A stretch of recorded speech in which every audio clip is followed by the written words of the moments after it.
Huh. Um, where do we start? Norwich City 0, Ipswich Town 2. I think that's the first time I've seen Norwich lose in the flesh to Ipswich at Carrow Road. I'm not actually sure. Either way, it's been a long and memorable run. My immediate thoughts after the game, I'm kind of scared to talk about it really, because it's one of those where I think we're all going to digest it differently. We're all affected differently. I don't feel massively bothered by it, just because of the game that we're now going to speak about. I feel like of all the ways to lose, first and foremost, Norwich City, I don't think disgraced themselves today. I appreciate and understand that the caveat to that as well. They also didn't make us massively proud, or proud at all, really. They were too passive. No one rose to the occasion, which is a shame, because these kind of games allow new old players to reinvigorate themselves, or for new players to etch their name in Norwich City history, and almost make a name for themselves that way. But no one sadly rose to the occasion. I don't massively know where to start. So what I will do is I'll start with the lineup. I've seen a little bit on Twitter of people saying that Philippe Clement got it wrong, which, I mean, technically yes, because we've lost the game, but also I understand, to keep the team unchanged. He was rewarding that effort against Millwall. I appreciate we had to come back and the substitutions did make an impact, but in the first half against them, we looked really good. So I understand keeping that sort of core group the same, and hoping that the subs can come off the bench again and make a positive impact. That wasn't the case today. And the long and short of it is Norwich City were beaten by a better team. And that's much easier to say when it's not those lot down the road. But I feel like in the cold, hard light of day, that was what happened. We have to obviously speak about the referee, and the officials.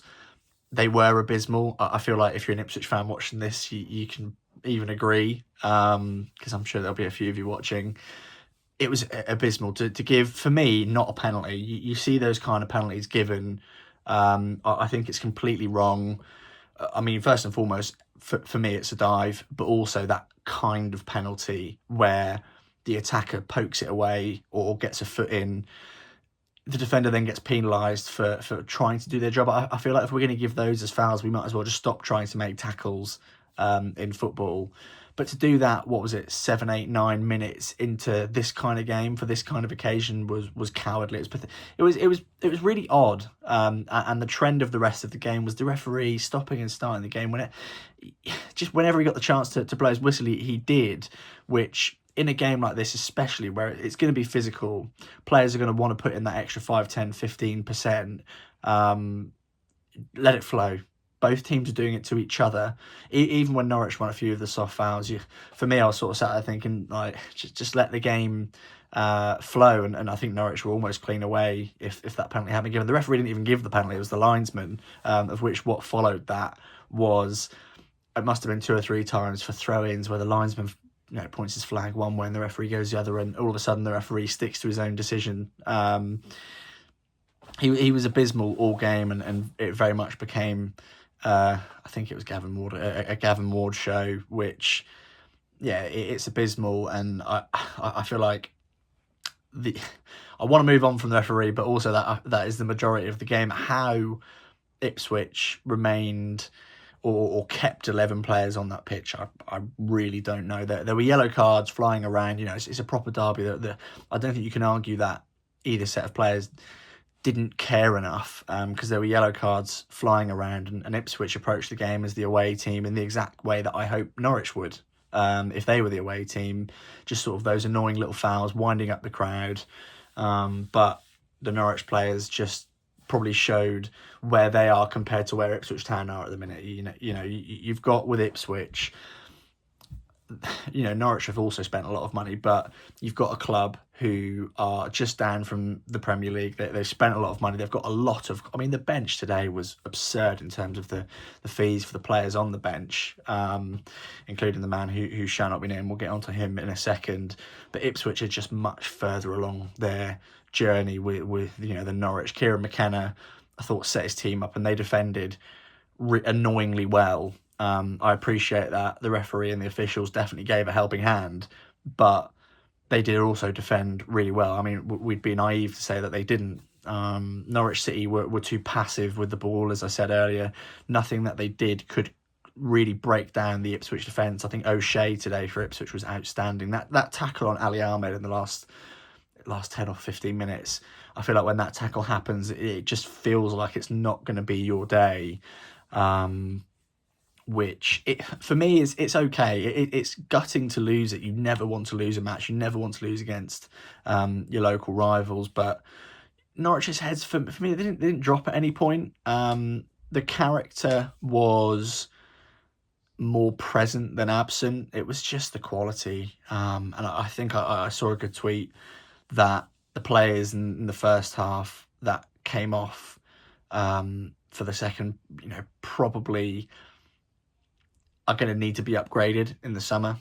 And this, that's a wider theme for this team, isn't it? That there are still areas of improvement needed. I mean, look at the wing, for God's sake. We started with, and I appreciate my point earlier about McLean on the right wing and how it worked against Millwall for the first half, whatever. Norwich City still need to make signings if they want to be like Ipswich, if they want to get up to the top end of the table. By no means do they look like a team ready for Premier League football, but they looked better than us and defended better than us. And for me, they will be playing Premier League football, which is a crying shame. And obviously you had Nunez come off the bench and Carrow throughout the game, giving him the treatment that he deserves. How he wasn't sent off, I don't know. It's a head scratcher. I'm sure Ipswich fans are almost feeling the same, but emotionally very different to us.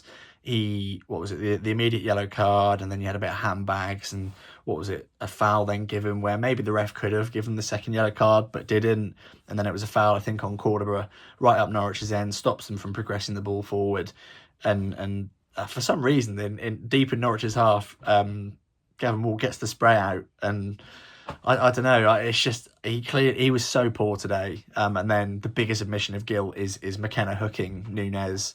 And again, the response from the Carrow crowd, probably as you expected. I'm just in my head trying to pick out for Norwich City who I thought was decent. No one really. Pelle Matson wasn't his usual self. A lot of Norwich and Kenny McLean as well. He tried a few sort of penetrating passes, but everything was very sideways, and Ipswich's shape really disabled Norwich. And I thought with Crescene coming off the bench, we could perhaps stretch the game a little bit more. For the first sort of 10 minutes of the second half, I think Norwich tried to get the ball moving from side to side a little bit quicker, because when the team is so compact against you, you want to get them running, you want to get them moving from side to side, and it just wasn't happening. Cordoba for the second goal loses his man. We get away with it for, I think, the chance that led to the corner. Vladan Kovacevic kept us well within the game several times. And actually, now I think of it, the stats probably did represent the game perfectly. Norwich dominating possession and having more shots, but Ipswich just clinical with their chances. And I think on Sky Sports it said Ipswich had 3 big chances missed, and Kovacevic really almost bailing Norwich out at times where they exposed themselves and almost left themselves a little bit helpless at the back. And it was a shame, Anis Ben Samani just didn't really get into the game. Ali Ahmed physically looked well off it. Mo Toure, when he came on, didn't really have too much to chase. There were a couple of times where he tried to almost break through the lines, but they were from balls over the top, and they were so few and far between for him that he could never really get a rhythm going. Oscar Schwartau again, he had an effort, he was direct, and the point, I'm picking out individuals, but I feel like it was the same for almost everyone, which is it wasn't through a lack of effort, it was just a better team in a better position than Norwich City. Let's not, I'm gonna play that card. Let's not forget where we were, this time compared to when we played Ipswich last time. A completely disjointed, unfit, almost disinterested team that really didn't know what they were doing. The progress is clear, and sadly, the result couldn't reflect the progress of Norwich City since that game. But it is what it is. I feel like that's all I really want to talk about. It's probably areas I've not covered, but with now a week to recover from that, there'll be a big media reaction where there, especially on Twitter, like there always is, where we'll talk about this, that and that. But the main thing is for Norwich City now is to just recover have a full week, go to Bristol City and put it right. That's what you do in football. The beauty of football is the cyclical nature of, despite losing on the Saturday, and they'll be gutted and they'll feel hurt. Good, that's part of the process. You get that chance the following weekend or midweek sometimes to just put that wrong right, and hopefully Norwich can do that. We'll do a pod in the week when, I don't know, perhaps tempers aren't flaring quite as high.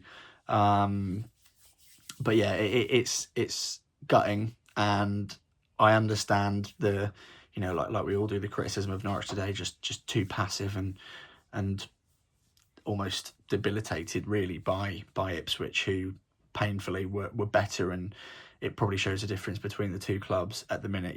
We as Norwich City fans, we had our time being like that. You think of the Daniel Farke era, we had our time almost laughing at Ipswich, didn't we, when they were down and out, and we were flying high. Football is cyclical. It will be our time again, hopefully sooner rather than later. But if you've made it this far, keep the faith. Thanks for watching, and see you soon.